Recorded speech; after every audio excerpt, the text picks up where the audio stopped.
मुंबई खबरनामा, जनता की आवाज, सच के साथ। सबका बहुत बहुत शुक्रिया, धन्यवाद कि आप सब लोग उपस्थित हैं। और आज एक बड़े महत्वपूर्ण विषय पर मैं अपना ये प्रेस वार्ता करने के लिए आपके समक्ष आया हूँ। इशू ये है कि 21 तारीख को मैं मराठी में बात करूँगा। सिर्फ मैं स्टार्ट ये बता दूँ खाली कि 100 दिन का एक बहुत बड़ा क्रेडिट लेने का काम सत्ता में बैठी महायुति के जो गठबंधन की सरकार है महानगर पालिका में, उसने बहुत जोरों शोर से संबर दिवस का सक्सेस मनाने का काम किया था। ईद आ गई थी बीच में, जिसकी वजह से हम लोग थोड़ा सा 4-5 दिन क्षेत्र में अपने एरिया में बिजी हो गए थे और फिर उसके बाद सैटरडे संडे आ गया तो ये मैटर रह गया। आज मैंने महापौर को एक खत लिखा है और वो खत की कॉपी मैंने भारतीय जनता पार्टी के अध्यक्ष को भी भेजने की तैयारी की है, मुंबई के। और उसके अलावा सभागृह नेता, स्टैंडिंग कमेटी चेयरमैन और शिवसेना के गठ नेता और महानगर पालिका आयुक्त, ये सभी को मैंने ये पेपर भेजा है। एक आम मुंबईकर क्या सोच रहा है 100 दिन के लिए, उसके बारे में मैं बात करता हूँ। पहले तो मैं आपका धन्यवाद देता हूँ और मी स्टार्ट करताना शंभर दिवसासाठी महायुतीची जे सत्ता आहे महानगरपालिकामध्ये त्यांना शुभेच्छा देतो। आणि त्याच्यानंतर मी आपले हे वक्तव्याची सुरुवात करतो की महानगरपालिका में सर्वप्रथम जे 100 दिवस मध्ये झाला, याच्या पूर्वी झाला न होता। पंतप्रधानांना माननीय नरेंद्रदास मोदी साहेबांचा वक्तव्य होता, यांचा स्लोगन होता की सबका साथ, सबका विकास और सबका विश्वास।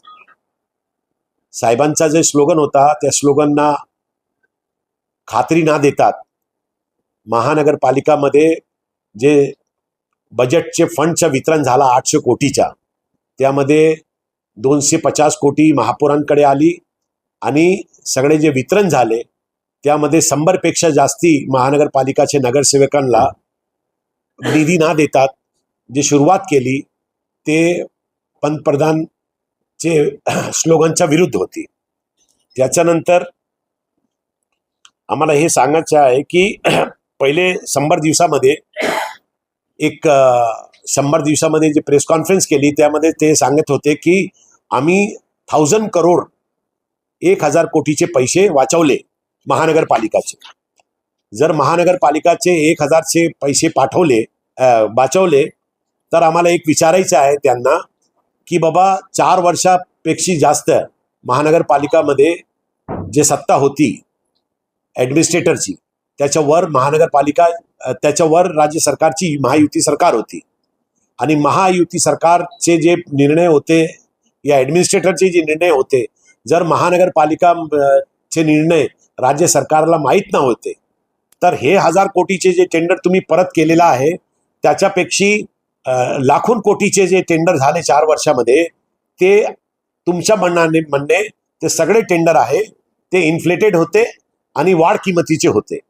त्यामुळे काय आपली तयारी आहे का की बाबा 1000 कोटीचे जे तुम्ही ते रिव्हर्स केले, परत पाठवले, रिफर बॅक केले, ते 4 वर्षामध्ये जे वाढ किमताचे टेंडर होते ते पण तुम्ही रिओपन करणार काय? आम्ही डिमांड करतो की तुम्ही ये जे टेंडर आहे 4 वर्षामध्ये जे राज्य सरकारचे, जर राज्य सरकारला माहीत न होते तर आम्ही आलो आहे आणि आम्ही नगरसेवक मिळून ते रिओपन करणार आणि तुम्ही ते रिओपन करण्याची तयारी ठेवतात काय?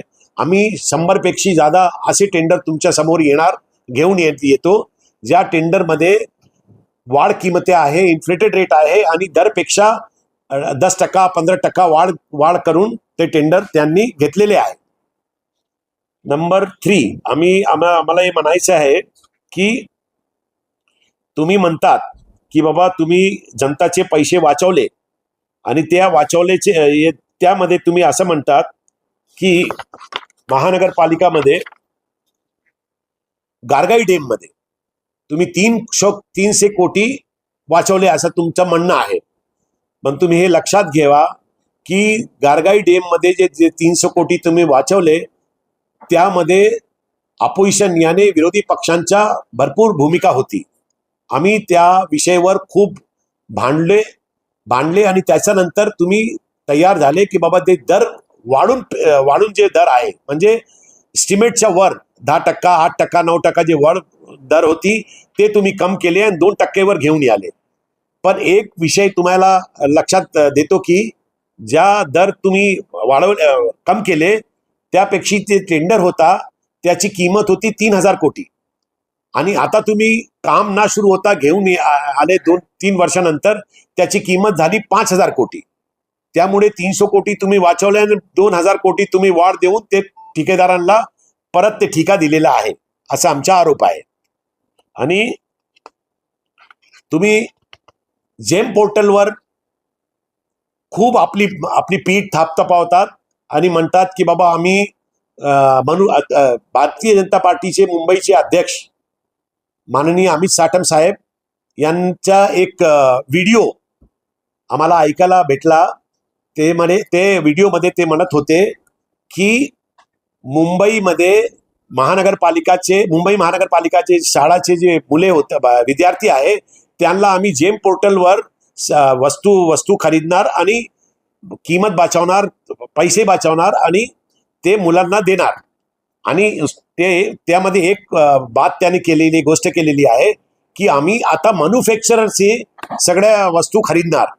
मी तुम्हाला 2 एक्झाम्पल देतो. नंबर 1 एक्झाम्पल अम्ब्रिलाचा आहे, छत्रीमध्ये जे परचेस जे खरीदारीसाठी जे टेंडरमध्ये ज्याला टेंडर भेटलेला आहे त्यांचं नाम आहे व्हरायटी व्यापारी प्रायव्हेट लिमिटेड.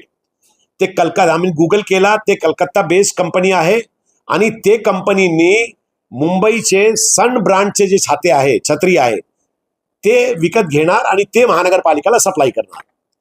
त्याच्यानंतर कॅनव्हेस शूज पण आहे, ते पण असंच आहे. त्याच्यानंतर अनेक वस्तू आता येणार पुढे आणि यामध्ये एक नवीन टेंडर प्रस्ताव येत आहे 2 दिवसानंतर. ते प्रस्ताव आहे वाय म्हणजे नोटबुकच्या. ते नोटबुकमध्ये त्यांनी जे दिलेलं आहे ते सगळे जेम पोर्टलमध्ये जे लोक आवत आहे ते सगळे सिंगल बिडर येत आहे. 7, 8, 9 येत आहे आणि त्यांना काय कारण झाला ते बस रद्द झाले असं म्हणतात आणि सिंगल बिडर येतात आणि त्याला देऊन टाकतात. वय वाटपमध्ये 2 बिडर आले आणि एक बिडरला काय ते परत केला, त्याने रिजेक्ट केला. कारण की त्यांनी जे EMDचा डिमांड ड्राफ्ट होता ते ऑनलाईन ना भरतात हाताची घेऊन ते CPD मध्ये भरलेलं आहे. त्यामुळे त्यांची मान्यता रद्द केलेली आहे. म्हणजे तुम्ही कॉम्पिटिशन करायला तयार नाही, त्यामुळे तुम्ही परत करतात असं आमचं म्हणणं आहे. आणि जेम पोर्टलमध्ये तुम्ही जेवढे ते टेंडर तुम्ही टाकलेले आहे त्यामध्ये 2-3 टेंडर अशी कंपनीना भेटलेला आहे. त्याच्यापूर्वी पण तेच घेत होते. म्हणजे माझा खूप नाम मला आठवत नाही, लोटस कंपनी आहे किंवा आणखीन कंपनी आहे, त्यांनी घेतलेला आहे टेंडर आणि येणार उद्या परवा पण येणार. ते जास्त कंपनी अशी आहे की त्यांनी याच्या पूर्वी जे 27 वस्तू महाटेंडरवर देत होते तेच कंपनी इथे पण आलेला आहे. यामुळे आपली अटी शर्ती अशी आहे की जेम पोर्टलवर तुम्ही तुमचा हे टेंडर ते लोक एक्सेप्ट करत नाही किंवा तुम्ही महापोर्टलची कंडिशन जेम पोर्टलवर टाकतात, त्यामुळे ते लोक टेंडरमध्ये रुची घेतात नाही. आता एक एक्झाम्पल मी देतो की जर तुम्हाला कुठलीही वस्तू खरीदायची आहे तर तुम्ही जेम पोर्टलवर जाऊन बघितणार ना, तो छत्री विक्रेता म्हणजे मॅन्युफॅक्चरर मोर दॅन 1000 भेटणार तुम्हाला, हजारोची संख्यामध्ये भेटणार. पण आपल्याकडे 2, 3, 4 ते पण रद्द होतात. आमचं म्हणणं असं आहे की कुठला पण चूक होत आहे आणि तुम्ही म्हणतात की आम्ही पैसे वाचवायचा म्हणजे एक एक्झाम्पल असा आहे की तुम्ही जर शूज खरीदायला जातात दुकानमध्ये, शॉपमध्ये, एक मोठी शॉप आहे, त्याचा ब्रँड बडा आहे, त्याची जर तुम्ही जुते खरीदतात तर त्याची किंमत कमी होतात आणि ते फुटपाथवरून तुम्ही जे जुते खरीदतात त्याची किंमत कम होते. त्यामुळे आमचं असं म्हणणं आहे की किंमतपेक्षा आपल्याला क्वालिटी ज्यादा महत्वपूर्ण आहे आणि ते क्वालिटीमध्ये कॉम्प्रोमाइज करत जर तुम्ही आपली मान थपथपावतात की बाबा तुम्ही पैसे वाचवणार या वाचवले तर हे तुमची खोटी बातमी आहे असं आमचं म्हणणं आहे. नंबर 4, तुम्ही त्यामध्ये उल्लेख केलेला आहे की तुमचा एक मॅनिफेस्टो आहे माझ्याकडे महानगरपालिकाचा आणि महानगरपालिकाचे मॅनिफेस्टोमध्ये ते असे सांगितले आहे की मुंबईची ओपन स्पेसची जागा किंवा PPP माध्यमातून कुठलीही जागा आम्ही कोणाला देणार नाही आणि पालिकाचे पैसे आणि राज्य सरकारचे पैसे हे घेऊन आम्ही त्याच्या निर्माण करणार. काहीतरी पैशाची आवश्यकता असेल तर महानगरपालिका आणि राज्य सरकार देणार असं ते म्हणतात. पण आमचं असं म्हणणं आहे की तुम्ही 7 हिल हॉस्पिटलचा मामला बघितला, जर अपोजिशन त्याच्या विरुद्ध ना होती तर काय होता.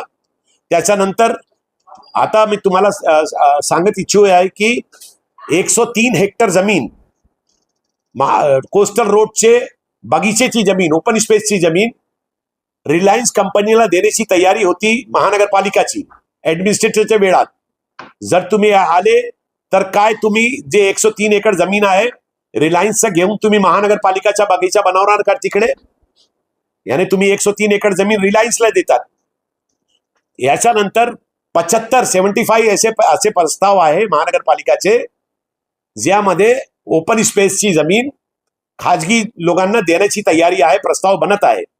आमचं असं म्हणणं आहे की काय तुम्ही याला रोखणार काय, थांबवणार काय असं आमचं म्हणणं आहे की तुम्ही जे घोषणा केलेली आहे तुमच्या मॅनिफेस्टोमध्ये त्याच्या विरुद्ध जाऊन तुम्ही काम करतात आणि तुम्ही हे म्हणतात की आम्ही 100 दिवसामध्ये खूप पुढे झालेलो आहे, महानगरपालिकाचा भ्रष्टाचार कमी केला, स्टँडिंग कमिटीची अंडरस्टँडिंग कमी केली, हे सगळे तुम्ही सांगतात. याच्यानंतर आता आम्ही लास्ट आणि फायनल म्हणायचं आहे की मुंबईच्या AQI म्हणजे तुम्ही हे म्हणत होते की महानगरपालिकामध्ये जेवढा एन्व्हायरमेंटसाठी काम करायचं आहे आम्ही खूप तयार आहोत आणि तुमच्या मॅनिफेस्टोमध्ये त्यासाठी खूप तुम्ही लिहिलेलं आहे.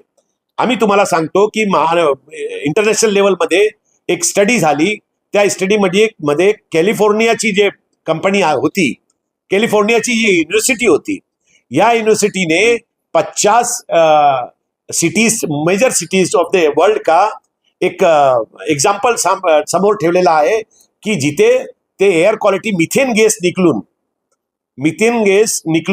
डम्पिंग ग्राउंड मध्ये मिथेन गॅस येतात आणि ते लोकांना आजारी करतात त्याने आणि सिटीजचा जो एन्व्हायरमेंटचा इंडेक्स आहे त्याचा खूप वर घेऊन जातात. त्यामध्ये कांजूरमार्ग पण आहे, कांजूरमार्ग डम्पिंग ग्राउंड पण आहे आणि त्याचे बफर झोन मध्ये ज्या लोकांनी आपलं घर बांधलेलं आहे, ज्या लोकांना महानगरपालिकाने अनुमती दिली होती, परमिशन दिली की तुम्ही बांधू शकतात, असे ते लोक आहेत, त्यामुळे ते सगळे आजारी होतात.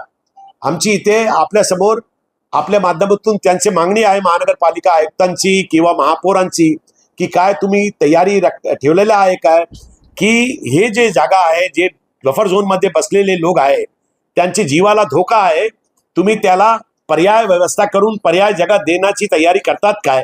आणि त्याच्यानंतर आम्हाला एक आणखीन बातम्या भेटलेली आहे की आता आम्ही मांग केलेलो आहोत, आम्ही पत्र लिहिले आहे महानगरपालिका आयुक्तांना की तुम्ही कांजूरमार्ग डम्पिंगवर असेसमेंट करा, अनालिसिस करा आणि काय ते चुकीचं झालेलं आहे, कसं ते मिथेन गॅस वर येत आहे, समोर सगळ्याला माहिती येत आहे की हे गॅस येत आहे, तर तुम्ही असा करा की त्या कॉन्ट्रॅक्टरला त्याचा कॉन्ट्रॅक्ट रद्द करा आणि आपल्याला काय परत करायचं आहे, कसा व्यवस्थित करायचं आहे करा.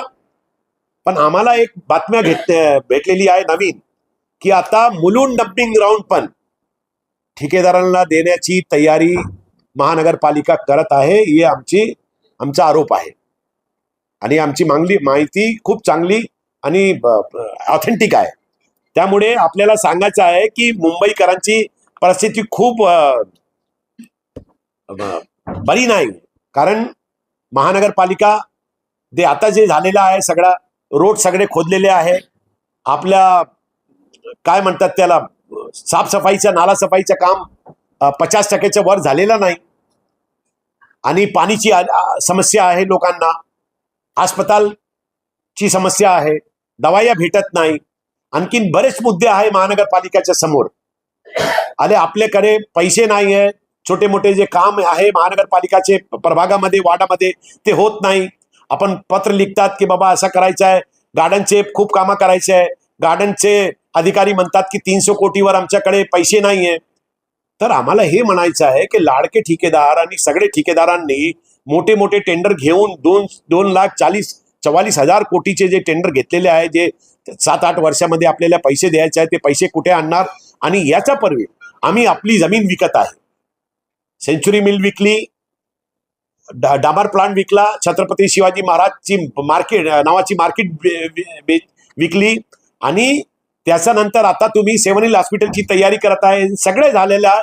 आणि याच्यानंतर तुम्ही म्हणतात की तुमचे 100 दिवस खूप चांगले गेले आणि तुम्ही लोकांसाठी खूप काम करत आहे.